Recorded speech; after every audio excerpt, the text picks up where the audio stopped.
नमस्कार दोस्तों। जय श्री कृष्ण। राधे राधे दोस्तों। वीडियो शुरू करने से पहले जल्दी से चैनल को सब्सक्राइब कर ले। दोस्तों, सच्ची श्रद्धा से कमेंट्स में जरूर लिखें, हर हर महादेव, राधे राधे। आज की इस कहानी में हम जानेंगे कि कौन सी ऐसी स्त्रियां हैं जो अपने पति के होते हुए भी पराई पुरुषों से संबंध बनाती है, और ऐसी स्त्रियां अपने पति के मान सम्मान और कुल के यश वैभव को भी नष्ट कर देती हैं। तो चलिए आज की इस कहानी में हम जानते हैं कि ऐसी स्त्रियों को हमें कैसे पहचानना चाहिए। चाणक्य नीति में साफ साफ यह लिखा हुआ है कि पुत्र वही है जो पिता का कहना मानता हो, पिता वही है जो पालन पोषण करें, मित्र वही है जिस पर आप विश्वास कर सकते हैं, और पत्नी जिससे आपको सुख प्राप्त होता है और आपके परिवार की प्रतिष्ठा को बढ़ाने वाली हो। पर सभी स्त्रियां एक समान नहीं होती। कुछ स्त्रियां ऐसी होती हैं जो आपसे सिर्फ पैसों के लिए संबंध बनाती हैं, और आप अपनी पत्नी के होते हुए भी ऐसी स्त्रियों के मोह जाल में फंस जाते हैं और अपना सारा जीवन बर्बाद कर लेते हैं। हानि के माध्यम से हम इस पूरे प्रसंग को समझेंगे कि कैसे एक स्त्री आपके पूरे जीवन को बर्बाद कर सकती है और आपके परिवार में विष घोल सकती है। तो चलिए इस कहानी को शुरू करते हैं। प्राचीन काल समय की बात है। एक नगर में एक राजा राज्य करते थे। उनकी पत्नी बहुत ही सुंदर और सुशील थी। रानी के साथ उनके मायके से एक दासी आई थी जो कि हमेशा रानी के साथ ही रहा करती थी। भड़ासी अत्यंत सुंदरी और बहुत ही रूप थी। राजा जब नहीं उसको देखते तो उसको देखते ही रह जाते। राजा को ऐसा लगता था कि यह दासी तो मेरी रानी से भी अधिक सुंदर है, इसी तो मेरी रानी होना चाहिए। राजा ऐसी ख्यालों में खोए रहते, लेकिन रानी के कारण कुछ कह नहीं पाते थे। इसी तरीके से धीरे धीरे समय व्यतीत होने लगा और राजा पर मोहित होते चले गए। वह दासी भी जब रानी के सुख और वैभव को देखती तो हमेशा राजा से अपने संबंधों को बढ़ाने की कोशिश किया करती थी।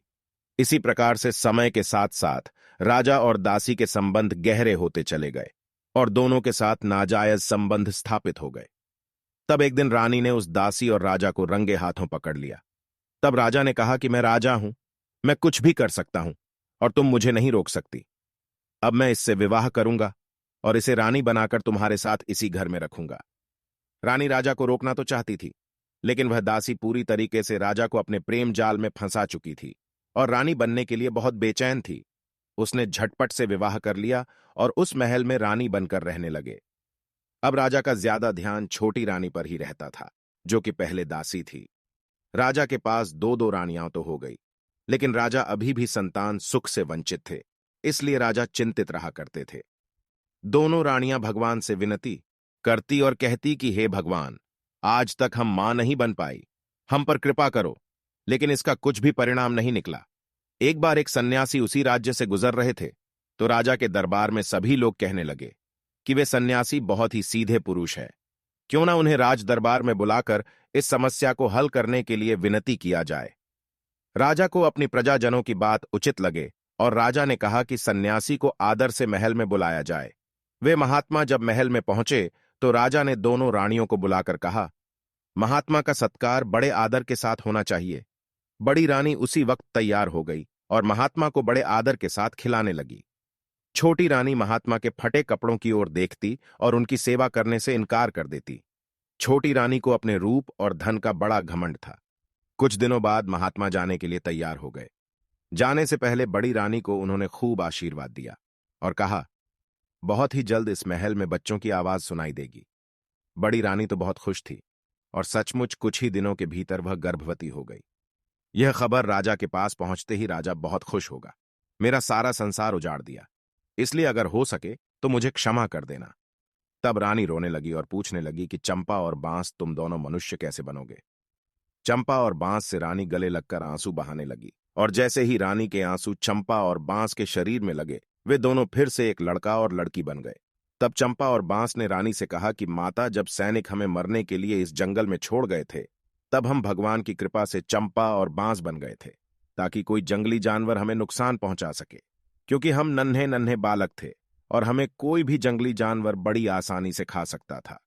और इस प्रकार आपकी पूजा के फल और प्रताप के कारण भगवान ने हमारी रक्षा की। इस प्रकार से राजा खुशी खुशी अपने दोनों बच्चों और रानी को लेकर राजमहल पहुंचे। राजा ने यह निश्चय किया कि वे अपने जीवन में अब कभी किसी पराई स्त्री को जगह नहीं देंगे और अपनी रानी को ही मान सम्मान और आदर के साथ रखेंगे और अपने बच्चों की परवरिश पर ध्यान देंगे। इस प्रकार से राजा का जीवन सुखमय हो गया। तो देखा मित्र आपने, एक पराई स्त्री इस प्रकार से एक वैभवशाली राजा का जीवन भी बर्बाद कर दिया था। तो हम तो एक साधारण से मनुष्य है, अगर किसी दुष्ट स्त्री की संगत में पड़ते हैं तो हमारा जीवन भी इसी तरीके से बर्बाद हो सकता है।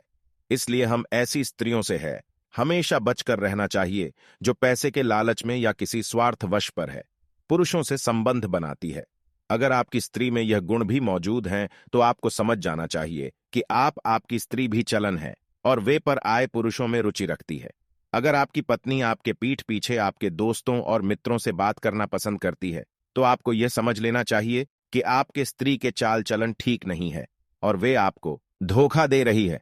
दूसरी बात, अगर आपकी पीठ पीछे किसी पराये पुरुष से मिलने जाती है या आज पड़ोसियों में आपकी बुराई करती है तो ऐसी स्त्री भी आपके लिए उचित नहीं है। ऐसी स्त्रियों से आपको दूर ही रहना चाहिए। प्रिय मित्रों, आपको यह कहानी कैसी लगी हमें कमेंट करके जरूर बताइएगा और इसी तरह की नई नई कहानियों के लिए मेरी चैनल को सब्सक्राइब कीजिए। कल मिलते हैं। धन्यवाद। आपका दिन शुभ हो।